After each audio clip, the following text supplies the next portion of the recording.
decide who you want to be. I want to be a healthy person. Well, you know what you need to do then. Nutrition and exercise debate is pretty much over. Exercise doesn't guarantee weight loss. What exercise does guarantee is improvement in function of your body. When you want to do it, you'll figure it out. Frequency beats intensity. That's been shown many times. Stay consistent. Find a habit of fitness and change your future. Joe. Well, bam. How's that camera looking? All right. We're rocking and rolling. Episode 18.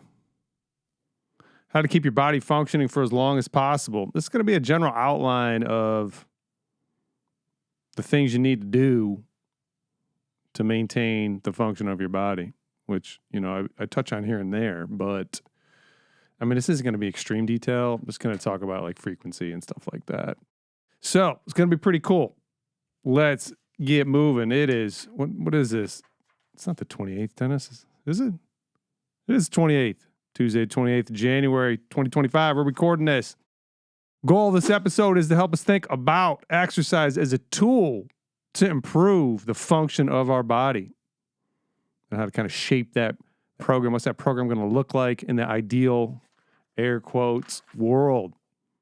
Provide some guidance in that area. I guess I already said that. And add some depth to our understanding of training. Oh, yeah, at the end, towards the end, I'm going to add just some thought process on training to just, you know, the deeper we understand it, the more we'll be able to apply what we're doing more accurately. And so it's good to understand. I think that's why people follow and listen to podcasts.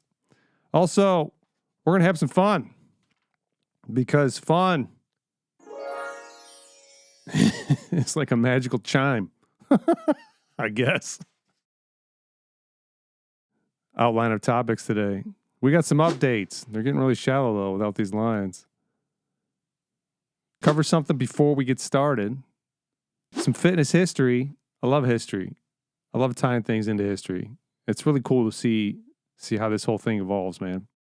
The ideal training program.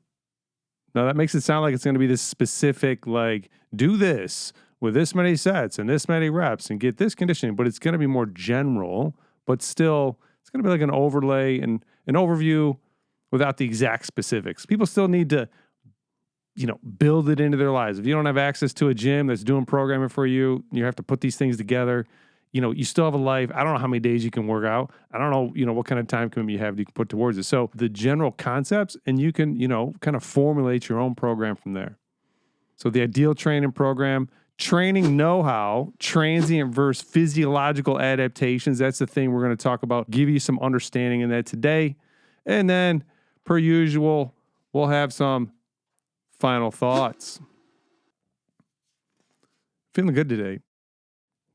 Did some different stuff, and my back is tight. Let's just say that. My back is tight. Squatting a lot of bag weight on my shoulder. Probably more than I should have. Weather is cold. Here we go. Updates. Love the updates.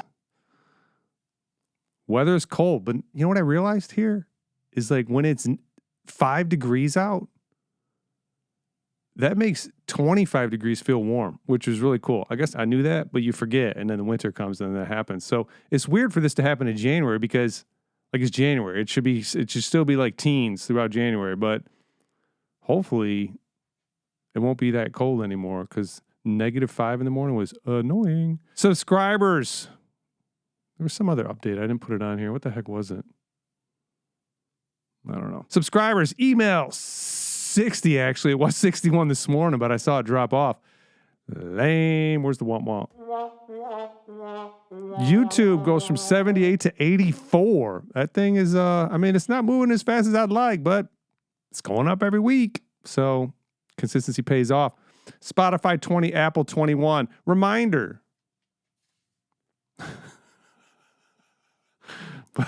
Please submit your questions to dennis@dennisfenrich.com. Questions are few and far between. I say that at every podcast. I get it. You're listening to this. You got your phone right there. You can pull your phone out and put your question in there. Or throughout the day, you could have a note in your phone. Questions for Dennis. And when something pops in your head, throw it in there. I'd love to know where you guys are at with all this. All right. So here we go. Let's get into this. Before we get started, just want to cover two things. All right. This is some mindset right here. Healthy people do two things. I know there's a lot of people out there, the majority of the population struggles to live the healthy lifestyle. It is a difficult thing to do. And so anytime something is difficult, there's a lot of reasons for that. But one of the main reasons is, if not the reason, is because you're complicating it. And it's this giant puzzle in your head, and you can't take action towards something that you don't see clearly. You have to see and understand something clearly, and you go, oh, now I can move towards that. That makes sense. Remember, understanding decreases anxiety and increases motivation. So when you understand something, those two things are happening. That's why you start to move towards them. So healthy people only do two things. Two. They exercise 4 or more days a week. They cook and eat their own food. They go to the grocery store, they buy the food, and they cook and eat it. Now, if you got the financial means, you could do like Factor or some sort of meal service, right? You could do that, and that'd be cooked and prepared for you, all right? That would save you the time. Quite a bit of time, actually.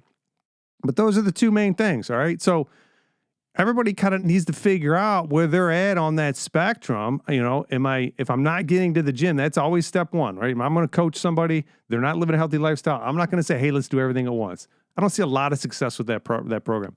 What I'm going to say is, hey, let's break this up into phases. Let's spend time. Let's go to school, and let's spend, 6, 12, 18 months, 24 months. I don't know how fast before you can pick this stuff up and get these habits built in your life, working on exercise. When you get that down and it's ingrained and it doesn't take a ton of energy, a ton of mental energy, a ton of attention, a ton of mental angst to get yourself to go do it, and you're like, I'm going to work out today, no big deal. Then let's start layering in the nutrition, and then we'll work on that. And then when you get that down, which I think, honestly, to really get good at, I'm really going on the rabbit trail here, to really get good at exercise and nutrition, depending on how fast people pick it up, but you're looking at, I would say 3 to 4 years to get it down to be like, this is who I am.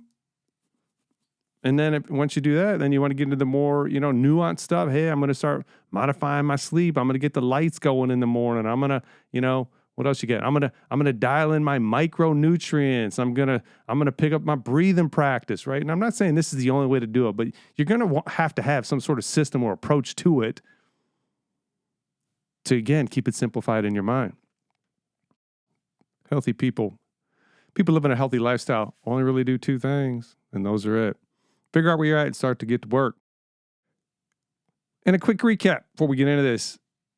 Why? Because when we get past the history here, I'm going to talk about, why you want to, how many days a week you want to strength train, how many days a week you want to do some conditioning work, how many days a week you need to do mobility work, in my opinion. It's a good opinion because I've been doing this for personally 35 years and teaching people how to do it for 25. So it's a good opinion. But let's recap why we want to do those things, right? Because as we age, we're going to lose 3 things. Are we going to get weaker or are we going to get stronger? We're going to get weaker. Are we going to have more energy or are we going to have less energy? We're going to have less energy. Are we going to be more mobile or are we going to be less mobile and stiff, right? Is it going to be easier to get my arms over my head or is it going to be harder to get my arms over my head? As we age, all those things are going to decline. So your fitness program, if your goal is to ensure that your body functions really, really well for as long as possible, needs to have those 3 things that is main focus, okay? Now, if you got unlimited time, you could start adding in nuance into that. I really don't think you need to, but you could. So remember, that's the reason why we want to do strength, some conditioning work, some mobility work, because those are the 3 big players that are going to really start to be the problem as you age, right? So we want to get a program in place that keeps those things healthy and functioning. All right. Oh, I forgot to mention, this podcast is sponsored by Liquid Death. Just kidding.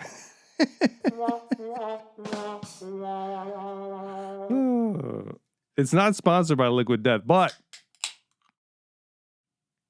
I enjoy these once in a while. It's just water. They got some flavor. I don't drink flavored stuff because it's always a chemical, and I'm just not going to drink that because is it bad for me? I don't know, but why take the risk? Water's fine. So I figured I'd give it a shout out to some Liquid Death. Now, Liquid Death, if you want to support us, hey, we're down. It says here on, what does it say? It says something. Oh, yeah. What does that say? Murder your thirst. That's what I'm about to do. Hopefully you got that full sound effect in there. All right. A little bit of fitness history. Here we go. It's good to know history, man, because, one, it's history. Two, it shows how things evolve, which is a fascinating thing. And it helps you kind of see where you're seated in that process and where we are in the process. Because we are, to me, as I said in the previous podcast, the nutrition and exercise debate is pretty much over. Now, whether you know that or not, I don't know. That's why I'm putting this out there, because to me, I can't, it's over. And so let's start just getting it out there and telling people that. So we're going to talk about the history a little bit so we can see how it all fits into there, which I think is fantastic. So, of course, we went to the Google AI. So we're going to do some reading here, all right? So bear with me. Ancient Egypt. So we're going way back. So when did people start thinking about, hey, how do I optimize this thing? How do I keep it running? What do I need to do? I don't know all the details, but some of it started back in ancient Egypt. They developed practices like hygiene rituals, including regular bathing and the use of aromatic oils, which were considered important for maintaining physical well-being. So the Egyptians were like, man, we got to stay clean and we got to smell good. Let's go. It's fascinating. We still do that today. Hey, if they didn't figure that out back then, we wouldn't be doing that today. Ancient China focused on the concept of yin and yang balance using practices like acupuncture, herbal remedies, and dietary adjustments to maintain health. So ancient China, man, they started to understand that balance thing, and that is so critical to almost everything you do, right? You can work really, really, really, really hard, but if you don't get your recovery in, you're going to be out of balance. You can use your brain to think all the time, but if you don't stop that, you're going to get stressed out, right? There's these things, you can get yourself super clean, but if it's too clean, it starts to cause a problem, right? So there's a balance in there with everything. Ancient China was figuring that stuff out. Ancient Greece. Obviously, we're going to go to Hippocrates on this. 5th century BC. So we're coming along here, moving up into the timeline. The father of medicine, Hippocrates, he created that oath, right? Hippocratic oath, which all physicians and doctors still say today. Fascinating. He also kind of firstly identified epilepsy, it mentioned that, and established medicine as a profession. This is the 5th century BC. So that's 500 years before zero. Which is how I like to think about that. And he was considered the father of medicine. Hippocrates emphasized the importance of diet, exercise, and environmental factors in preventing disease, laying the foundation for a holistic approach to health. Let's get holistic, man. Let's take everything into consideration. Love it. Early Roman Empire. Public baths became a central aspect of social life, with bathing seen as a way to cleanse the body and promote health. Stay clean. Started to put some things together there. So that's going way back. And we're going to bring it up to a little more current history. And we're talking about how did this whole exercise thing start to come about, right? Because you go to a gym today and there's all this stuff there, and it wasn't always like that. I used to mention this a lot about the reason why people like somebody, a common question. I actually don't get it as much as I used to, but a common question I would get when I was teaching more functional movements was, what is this muscle group for? What muscle group am I working? And people didn't even realize that they were asking that question, not because they actually thought that, but because the bodybuilders created isolation movements, right? That was the idea that I wanted to get the muscle as big as I could, so I needed to isolate it and make it work, which is true. That whole reason when you would go into a gym and you would see machines everywhere, which is not quite like that anymore, is because of bodybuilders. Now, did that mean everybody needed to train like a bodybuilder? No, but we need to figure that stuff out. Soapbox. All right, so we started getting into organized exercise. The YMCA first organized in Boston in 1851. I don't know if you knew that, and opened its first gymnasium in 1869. So The first kind of gym, 1869. Jack LaLanne Physical Culture Studio. I guess this is a different thing.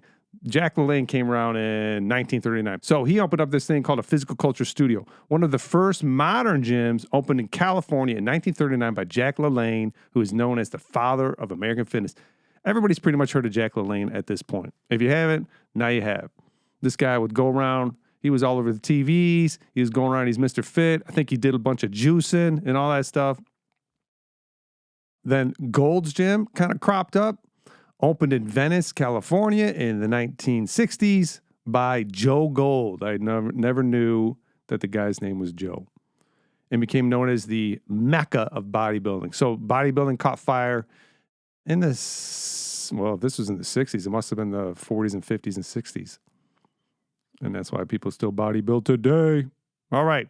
1960s, 1980s. This is what I was actually originally went to go look into because I'm going to talk about strength training in all the methodologies that are used for strength training today came from the 60s to the 80s in the Russians. They were just so focused on trying to figure out the most efficient and effective way to build strength in the body.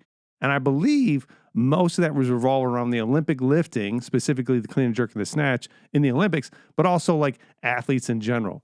So the things that we learn and that you do and apply today when it comes to strength training, your classic barbell strength training, came from that time frame when humans, specifically Russians for the most part, got super focused on it and decided we're going to figure this thing out. Okay, so that was 1960s to the 80s. So I'll just read what it says. During the Soviet era, this period saw significant advancements in strength training methodology and produced a large number of successful athletes due to the system's scientific approach to training. So science said, let's go figure this thing out, and it took about 20 years, and pretty much everything was answered at that point, right? There's not going to be an infinite amount of ways to get stronger because we don't live in an infinite universe.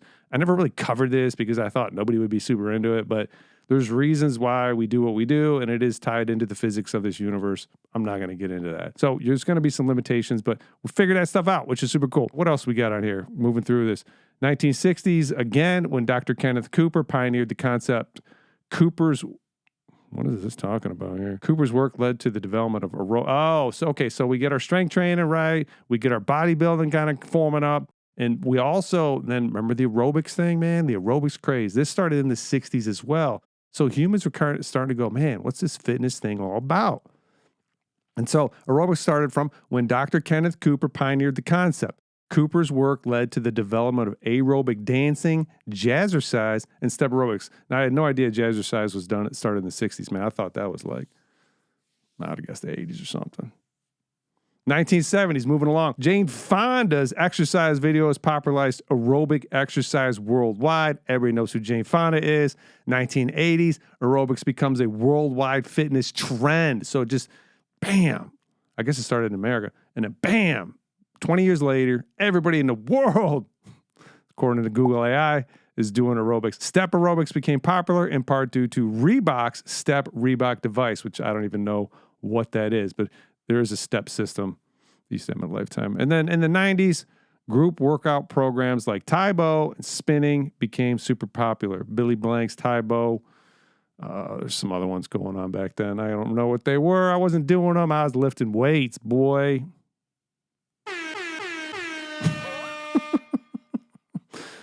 All right. Last little piece of history here. Let me take another drink. Murdering my thirst right now with this liquid death. Come on, liquid death, get on board. Okay, so something happened in the 90s. People started gaining weight. And it's most likely due to the change in the food environment. But you also have the personal computer coming in, people just moving less. Before that, it was a lot more manual labor, It's hard to say definitively what it was. It's usually and almost always a combination of things, but people started gaining weight and people were looking for answers. And so, two things kind of came out of that. One was the simplified equation of exercise equals calorie burn, therefore it equals weight loss. So people started exercising as a tool for weight loss, and it is not a good tool for weight loss. And I will say why. Because it doesn't guarantee weight loss, right? You can be exercising and still eating more calories than you're consuming and still gain weight, right? So exercise doesn't guarantee weight loss. What exercise does guarantee is improvement in function of your body. If you strength train, you have DNA, and that DNA will, well, we're going to talk about that a little bit. Actually, the DNA will be expressed in a different way so you get stronger. If you do conditioning work, your DNA will be expressed in a way so you get better at producing energy. If you move more, the tissues that are involved in that movement will get better and more efficient, okay?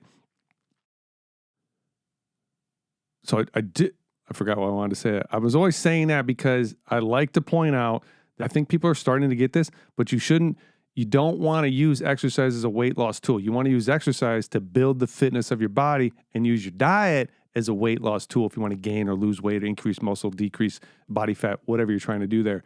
It's more nuanced, but it is accurate. Or the other way, it's not accurate, okay? But in the 90s, people started to gain weight, and that's when all the questions started coming up, right? So, weight training or cardio. How much weight training should I do? How much cardio should I be doing? Well, back then it was like everybody was like cardio for sure. Because why? Because cardio burns more calories. So obviously, but not so obvious because building muscle tissue raises metabolism and burns calories all the time. But anyways, what kind of cardio? Should it be long duration or HIIT? What else is going on? How often should I work out? What diet should I do? So humans, similar to what happened with the Russians in the 60s, in the 80s, wanted to solve a problem. The problem is, why are people gaining weight? So we started looking at fitness at a much deeper level from a very scientific viewpoint to say, what do we need to be doing? And that hard look, which has been about 30 years now, has yielded a result. And that result is, you need to do three things. You need to move, you need to strength train, you need to do conditioning work. And we've talked about why that is from the very beginning of this thing. And now we talked about how we got to that point, and you got a little bit of history in there, which is fantastic. So, some applause is in order. Let us now, you got cut short, talk about the ideal training program. Ideal is in air quotes if you are ideal, if you are listening. So generally speaking, I'm not telling you what to do. I'm just saying from what I've seen, this seems to be a very, very good balance to generate very, very good fitness, okay? That will last a long time. Strength training 3 to 4 days a week. Conditioning work 5 to 7 days a week. I could even drop that down to 4. And then mobility work 7 days. Let's break that down a little bit. If we're going to do some strength training, we need to hit some major compound movement patterns. And those are, you want to push, you want to pull, you want to squat, and you want to deadlift. Okay? Those are the major movement patterns that you're going to want to hit. You're going to want to keep most of your training weight, or your load, as it's called, the more technical term, in the 70 to 80%, 85% range, 80 to 85% of the time. Let me say that again. So you're going to want to pick up 70 to 85% of what's considered your 1 rep max. So if I can deadlift 100 pounds, I'm going to pick up 70 to 85 pounds the most often. This is what came out of the 60 to the 80s when the Russians dug into this. There's an interesting thing that came out, and I don't know the study, but it was a meta-analysis that was done. And basically, so what a meta-analysis is they look at the data from many, many different studies and draw a conclusion from all the data. Instead of one study, it's like 20. And the conclusion was the people who lifted the most weight the most often got the strongest. Not just the most weight, but the right amount of weight with a higher amount of frequency got stronger, okay? I wish I had the study, but I heard this in a podcast like 5 years ago from a guy that was what he did, all right? Okay, so we're going to push, we're pull, we're going to squat, we're going to deadlift, we're going to use these major lifts. We're going to do the majority of our weight. It's going to fall into the 70 to 85% difficulty range. If you don't have a number for that, you could also do what's called RPE, rate of perceived exertion. So how hard does this feel? How hard do I perceive this to feel? That's a great metric, great place to start. I think I've talked about that before in the past. And you're going to want to do that 3 to 4 days a week. Now, there's also another range of load or weight that's going to go above 85%. I'm not going to say you need to do this. You do not need to do this. When you get into the higher loads, you're getting into higher risk. It's just the way it is, okay? If I'm going to pick up as much weight as I can, that means I'm going to be at the absolute limit of my capacity. And that's not just a limit like neurologically, that's a limit physiologically. Like how much load can my joints and my connective tissue take, or my muscle tissue, right? I'm going to be right at that limit. And at your limit, well, let's just say this. If you're looking for your limits, you're going to find them. If you're always operating at your limits, you're going to run into them. And when you run into them, that's bad, okay? So you don't need to lift above 90% for general population. Now, if you want to get as strong as you can, you're going to have to do some time at 90% or above, okay? I would say don't go past 20% of the time. So you want to build your base. You want to spend most of your time doing 70 to 85% of your loads for higher reps, build a solid base. And then when you want to try and push that limit, you're going to do that. Don't do that more than 20% of the time. And it should be cycled and all this stuff. Frequency beats intensity. That's been shown many times, and I already mentioned that. If you're looking for a place to start, Mark Ripito, giving him a shout out, starting strength. It's like a super common entry point for people that are looking to do some strength training and get into that, okay? All right, on to the conditioning. What is conditioning work? It's called monostructural. So running, biking, walking, row machines, right? These low contractile strength, high repetition, like for longer duration, right? You don't fatigue out because the muscles fatigue out, although you can in the beginning. You fatigue out because you just run out of energy. Your cardiorespiratory system can't keep up with the energy demand, and you just have to slow down because your heart rate goes too high. Conditioning work. Conditioning work is about training your body to be able to produce energy, okay? When you stop from conditioning work because you're tired, it's because you can't keep up with the energy demand for that level of output, right? And your metabolic system is falling behind.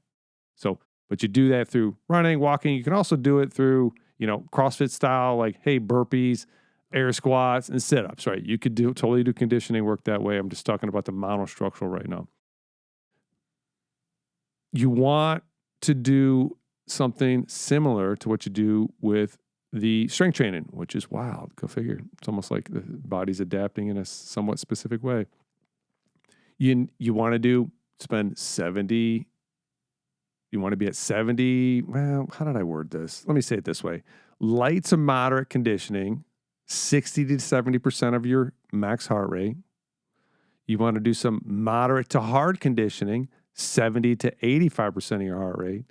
And then you can do max conditioning. And I would recommend doing max conditioning work as opposed to strength work. I'm going to backtrack a little bit. Like I said, that's up to you if you want to go 90% on your strength, okay? But I would say if you want to do conditioning, you want to be balanced, I think you're going to need to go at 90%. I just wouldn't do it on anything that's complicated, right? It should be a simple movement that there's no risk involved. You're just taxing your cardiorespiratory system, okay? So let me run through that again. Light to moderate, which is about 60 to 70% effort. Moderate to hard, which is 70 to 85% effort. And then you get the max, which is 90% above. You can use your heart rate to do this. You can also do RPE, rate of perceived exertion. Light to moderate, you can do as much as you want. It's called zone 2 work, and you can do that as much as you want. It really helps build your aerobic base and build up your capacity to process fat for energy when moving, which is great because if you're using fat for energy during cardiorespiratory work, you don't really get tired because it's not super taxing on your energy system. It's when you get into the more glycolytic activity for cardiorespiratory that you start to feel that fatigue and you have to start, stop type stuff. All right. So I would say, well, here's what I would say. I would say if you don't have unlimited time, then you should be focusing on the 70 to 85%, right? It's going to be the best bang for your buck. 70 to 80% or 70 to 85% and then the 90%. Make that the core of what you're doing. But if you have the extra time, you can go do 60, 90-minute cardio sessions, which is what zone 2 is, that 70%, 60, 70% heart rate. If you can do that, if you got the time, great, do it because it's going to be good for you. But if you don't have the time, I think you're going to be better off focusing on the higher intensity, more moderate to hard stuff as your core of your conditioning work, as opposed to focusing on zone 2 as the core of your conditioning work. More bang for your buck, more adaptation. So yeah, like I said, so figure that out. Where do you want to spend the majority of your time? And then, you want to get a good 4 to 7 days. You can do conditioning work 7 days a week. If you're going to go 7 days, 2 of those days should be light to moderate.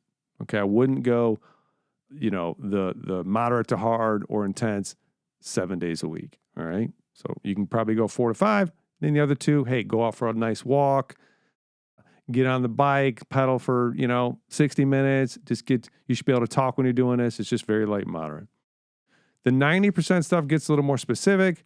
Most people shouldn't do more than once every 7 to 10 days an all-out max effort cardiorespiratory wise. It is very taxing on your nervous system, and you're not honestly going to get as much adaptation doing that as you would staying in the moderate zone, because frequency beats that. You're not going to be able to lay yourself out 100% effort 5 days a week for very long. You're going to find a wall, and that wall is going to feel like fatigue, not wanting to go to the gym. You're going to be breaking out in sweats when you shouldn't be, right? It's too much, all right? So you got to find a balance and something that you can maintain. And moderate, more frequent is always been shown to be better. I would use heart rate training. You can search heart rate training, and it's all very, very similar. There's not a bunch of variance in that. You just got to figure out what kind of days and frequencies you want to do with that. Okay, conditioning. Last piece, mobility. Mobility is your ability to move your joints through full ranges of motion without restriction, and that's going to tie into joint function and tissue health. You want to move every day. From what I've seen, and I'm not talking about like static stretching. If you want to do static stretching, it's been studied a whole ton. Not sure what that means. That's like a whole ton. Anyways, it's been studied a bunch. Get more technical. And it's like not really been clearly shown to improve tissue mobility by just sitting there and holding a static stretch. I believe one of the reasons is because there's a stretch shorten reflex, and when you pull on a muscle, well, what does it do? It gets tighter, and people have to wait that out, and most don't. So maybe if you're going to hold it for 60, 90 seconds, but what has been shown to clearly help improve joint function and tissue health is continuous movement, actually using the body as it's intended, right? So if you have really, really tight shoulders, I think a super simple shoulder program for your mobility is to get your arms over your head for 10 minutes a day. It doesn't need to be super fancy. You can just, sit there and go like this for 10 minutes a day. Just get them up there so you're getting a signal that says, I need to be in these ranges of motion. Most, if not all, the shoulder you could tie it into your nervous system and everything. So I'm not going to say all, but a lot of the tightness in the shoulder is just the fact that you're not putting your arm over your head until you go to the gym. Right? Like you got all day long, you can sitting at your desk, just get your arms over your head a little bit. Same thing with the squat. What I see in people squat is most can squat to parallel, and that's about it. Why? Because that's where you sit. Because if you look at your chair, most likely you're getting about to 90 degrees in your chair, and you're not going any lower. So, instead of going to the gym and back squatting 300 pounds, and that's the first time you've gotten below parallel in your squat all week, why don't you get below parallel in your squat every day, right? So put a routine together. It doesn't need to be super long, 10, 15, 20 minutes that you just do every day. You just take your joints through a full range of motion. No big deal. Feels good. It's not stressful work. And slot that out. And again, this is the ideal program. It depends on how much time you have and how you're going to construct this thing. But yeah, if you want to do more specific, like, hey, I'm super stiff. which maybe I don't need to do a ton of strength training right now. Maybe I'm going to do 2 days a week of strength training. But man, my tissues hurt. My joints are just, they hurt. It hurts to squat. It hurts to put my arms over my head. Maybe doing specific, like go do yoga or something like. I'm going to do yoga for 3-4 days a week until I get this kind of mobility back. Then I'm going to start incorporating strength, and I'm going to do conditioning. You got to kind of figure it out based on where you're at. Or hire a coach, something like that. Have somebody do some programming for you. But if they just send you a program, that you could have looked that up online, right? They need to take in a ton of information on you. They need to assess your movement and then write something specific for you. Okay. If you don't have that, well, you got to find the help, man. It's out there. And here's the thing. When you want to do it, you'll figure it out. Okay. Moving on. Training know-how, transient versus physiological adaptations. First off, transit is temporary. So that ain't good. And this is a good thing that people, if you're working out, you want to know this right here. I'll cover it super quick. Transient adaptations are nervous system adaptations. They are intra and intermuscular coordination adaptations. So inside the muscle, and that's how basically, from our current understanding, which understanding of muscle contraction is still not definitive. There's different theories. It's hard to see what's going on in those down there. But anyways, the filaments and the way the muscle contracts becomes more efficient, and then how the different muscle groups work together becomes more efficient. So basically, a transient adaptation is a temporary increase in efficiency, which is great. The challenge with that is there's no committed resources, right? There's no permanent change other than your nervous system learned something. But it's not going to turn into a physiological adaptation where your body says, I'm going to dedicate resources to increasing my bone density, increasing my connective tissue density, increasing my muscle tissue density, increasing the nerves to the nerve. Does the nerve density go up? There must be more tissue there. The ability for the nerves to conduct the energy to the muscles, like getting resources actually built into the tissue takes time, right? So, there's people out there and they're told that, hey, whatever fitness, you find your path and hey, you're unique and hey, you need to do you. And what I see is they typically jump from program to program because they're looking for novelty and they keep thinking, well, maybe the Orange Theory is the answer. Oh, well, I don't like this anymore. Maybe the yoga is the answer. Yeah, I don't like that anymore. Oh, maybe I'll try the strength training thing. I don't really like that. And it's like, it's good that you're moving. So I don't want to just knock that. Hey, if you're just jumping from one program to the other, but you're doing that 3 or 4 days a week for 10 years, man, you're going to be way fitter than if you just sat on the couch. No doubt about it. So don't let me discourage you. But let me just say that if you're looking for a body that functions well for as long as possible, you need strength training, conditioning work, mobility work, and you want to stay consistent with that because when you stay consistent, the transient turns into the physiological. It becomes part of your physical body. Your bones get denser, your muscles get denser. Your body commits resources to itself. Whoa. Consistent signals over time create physiological adaptations, not transient adaptations. Big key to that is to find a balance, right? People go hyper overboard and they just go training like mad. And that's fine. There's some people out there that are making a living off of that and great, good for them. But it doesn't talk about all the people that tried doing that and broke along the way, right? You don't hear about those people. So just remember that signal needs to be balanced with adaptation, right? I need to create a signal and then I need to adapt to it. I need to give my body time to adapt. And if I'm not sleeping enough and I'm not doing these other things, it's going to slow that process down. But the adaptation will occur if I give my body time. First, we get tired, then we get fatigued, and then we break. That's the overtraining process. Tired, fatigue. How do you know when you're really, really tired from your training because you need an energy drink every time you do it? Like you don't want to go to the gym. You're like pounding it. This is for people that are kind of hooked on exercise, by the way. This is for people that are trying to get started. If you're trying to get started, you don't need to think about this. You need to just find the habit of fitness. Find the habit of fitness and change your future. All right, so tire, wear, and then break. Bam, that's it. Well, it felt good today. Last week I didn't feel so good. This is way more fun when I feel good. Final thoughts. Decide who you want to be.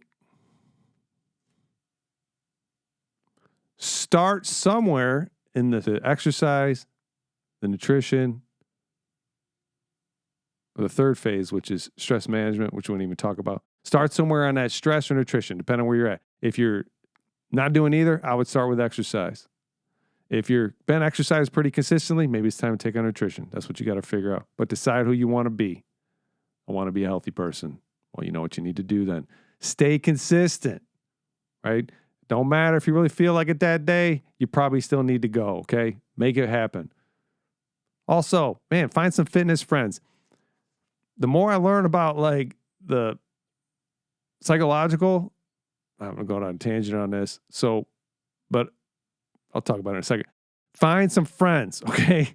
You will need, it is very hard to be the lone wolf doing something all by yourself, okay? You're going to want to find some friends, make some friends that are doing fitness things, and it's going to make it way more likely and easier to stick to what you're trying to change and do, all right? Next episode, wrapping this up. Next episode is how to build a nutrition program. Whoa, that's going to be a little more complex, actually. So that's what we're going to talk about next time. And then after that, about 3 or 4 weeks ago, I posted a book called The Development of the Subconscious. And it is a heavy book. I'm going to cover the book. I think I'm just going to try and do the whole thing in 1 or 2 episodes. But the information in that book will really help you understand why you need to find fitness friends. I'll tell you that right now. Because we are connected in ways, it's unbelievable. Anyways, that's it for today, guys. Like and subscribe on YouTube. We appreciate the growth there. Submit your questions to Dennis@DennisFenrich.com, and I will do my best to answer them. All right, y'all. Have a great week, and we will talk to you soon. All right, bye.